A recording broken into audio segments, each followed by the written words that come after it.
The final team of the season is here. Team of the season, Ligue 1. Obviously, we have Neymar, Mbappe, and the worst, Ben Yedder. I absolutely hate playing against him. But we have two challenges here. ElYounoussi Gueye, team of the season, 93 rated. And we also have Golovin as well, or Golovin, I should say. I actually use this guy in career mode. He's actually a pretty decent player. But I feel like EA just lie about card stats these days too much. If you actually have a look at team of the season, Osimhen, in fact, I'll get it up now. So as you can see, Osimhen has 99 pace on his card, but he has 90 acceleration and 99 sprint speed. Like, that's not even close. Not even close in the slightest. If they gave him like 96 pace overall, I'd be like, it's close enough, but 99, it makes no sense.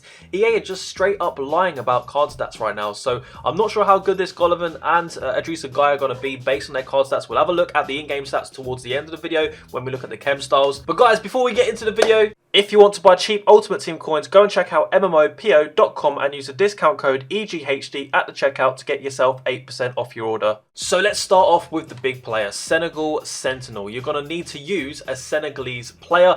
Obviously, that's going to be Sadio Mane. There are a few other cheap options as well, but it's a good idea to actually go down the Premier League route because the next challenge is also going to be Premier League. So you need to score a goal in 2 separate rival matches using Senegalese players, which, to be fair, that's actually not very hard because you don't even need to win the match, you just need to score a goal. And in the next one, which is Premier League's max 3-star skills, that's where it gets more challenging because then you need to go to players like Jamie Vardy. I'll show you the squad in a bit, in a couple of minutes, but yeah, I think Jamie Vardy is probably the best route to go down. Assist with a through ball in 3 separate rival matches. This is of course easiest done once you break the defensive line. You can kind of sweat the ball across with a wide pass on Xbox or a triangle pass on the PlayStation.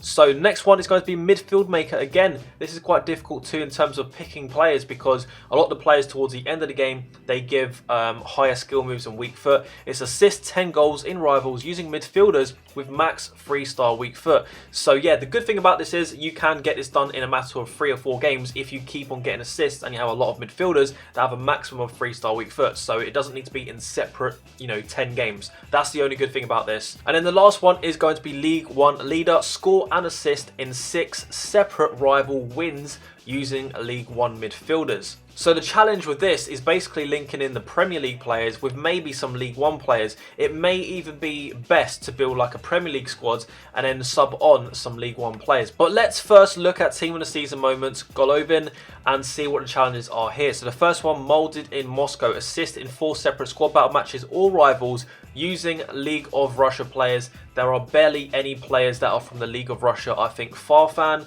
I think Smolov, who I don't know if he's in packs anymore, he's super expensive, and I think maybe one more midfielder or attacker. There's literally barely any options from the League of Russia, and of course that's going to make it even harder to do in rivals because rivals is so competitive. Even in the lower divisions, most people aren't actually in their proper division. You can have like Division 1 players in Division 5 right now. It's crazy. The next one, finesse in France, score 5 finesse goals in squad battles, all rivals again using League 1 players. So I recommend picking some kind of League 1 player to put into your main team in rivals and maybe getting some finesse shots done in rivals that you don't need to do as much in the squad battles situation. Then we have precision passer, assist 2 goals in 2 separate squad battle matches on minimum world class using or in rivals using midfielders with minimum 4-star weak foot. So I've noticed they've been doing this for the last couple of weeks. They'll put one challenge where you need to use like a maximum of a 3-star weak foot or a 4-star week foot, and then they'll make you use someone with over that so that you can't combine the challenges and do it really quickly. But there is going to be a way around that. The next one, or the last one I should say, is Golovin. Okay, I like the name of that challenge. Fair play.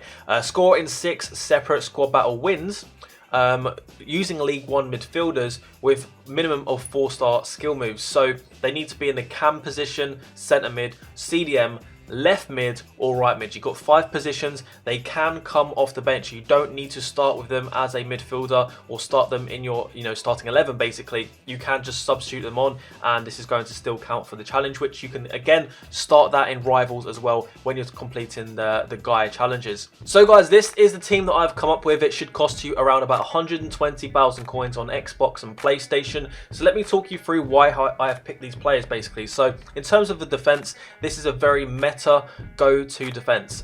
You've also got the French links and Brazilian links in the centre-back position, which makes it easier to pick players to link to the centre mid. So we've gone for Jesus. Why have we gone for Jesus and not, say, Lucas? He's got freestyle weak foot, so the challenges for the freestyle weak foot are going to come into play there. We also have Vardy, which is going to be freestyle skills, freestyle weak foot, and we've also got Fabinho, which is definitely well under par for the weak foot and skill moves. But then we have a freestyle skill moves and Diddy here. So the midfield is going to be good for completing those maximum of freestyle weak foot and maximum of freestyle skills challenges. And then we have Mane. So Mane, unfortunately, well, it's kind of a good thing he has 4-star because it makes him a better player in game. But for the challenges, they won't count towards the maximum of freestyle skills, freestyle weak foot. Mane should only stay in your team whilst you're completing the challenges to score with Senegalese players. Once you've done the challenge for the Senegalese player, sell him straight away and try to think of a replacement, because you'll get more coins by getting him out of the club as quickly as possible. And then in the right mid position, we've gone for Dembele just because of the strong link, and most of the play is going to go down the middle of the pitch. Try to use something like a 4-4-2, which means that you can use Vardy and Jesus as your strikers. If you're struggling to score with Mane,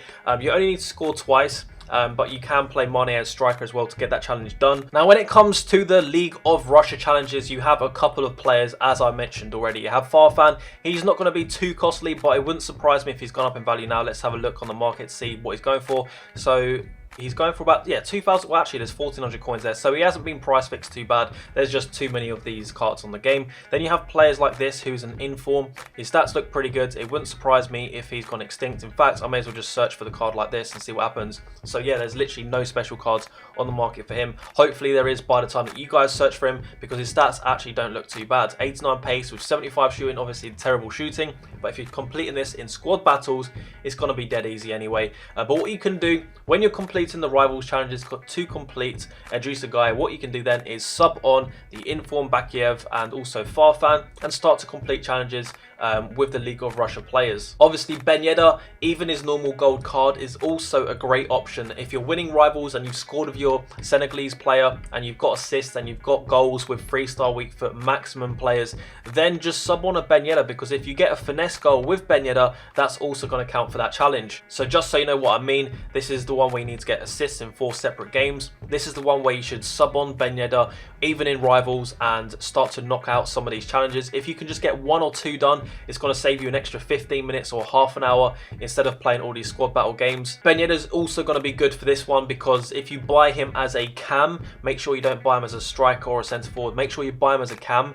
He will count towards the midfielder challenges as well, of 4-star weak foot minimum, and also this one of 4-star skills minimum. He will also count, as he needs to be a League 1 midfielder. Okay, let's have a look now at some in-game stats. 93 rated ElYounoussi Gueye, and obviously he had his road to the final card, which I think was an SBC. I'm pretty sure it was. So he's actually got a plus 10 upgrade to his pace. He's got a plus 15 on his shooting.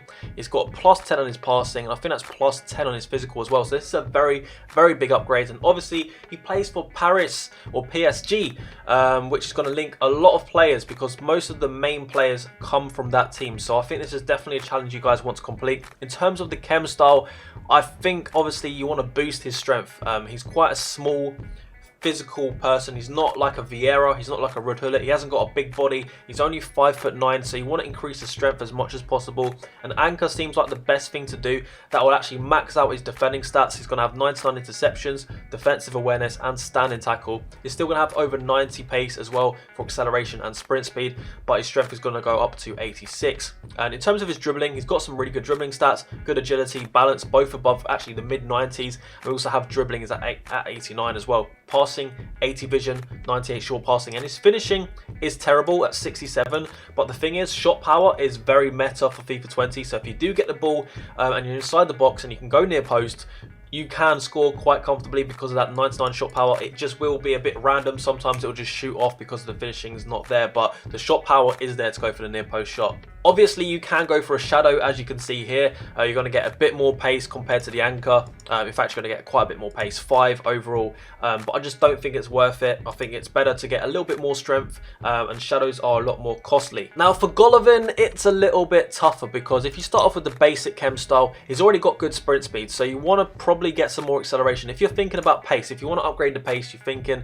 what do you go for? Hunter, you're not going to get the max out of the pace because he's already got, well, he's got 99 now, but You're missing some there on the pace, so maybe just an engine will do. That'll increase his balance from 85 to 95. It'd make him quite a nice cam, but he doesn't have the greatest finishing stats. So maybe if you go for a marksman or something like that, that'll make him a deadly cam, and also give him a dribbling boost, give him a little bit more strength as well. He does lack a little bit of strength, so there are a few things wrong with this card, but remember guys, this player does link in Ben Yedder and also Bakayoko.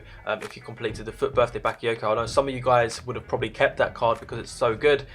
So I don't know which one is best really between engine, marksman, and I guess you could even go for a sniper as well if you really wanted to give him the best dribbling upgrade as well as the finishing too.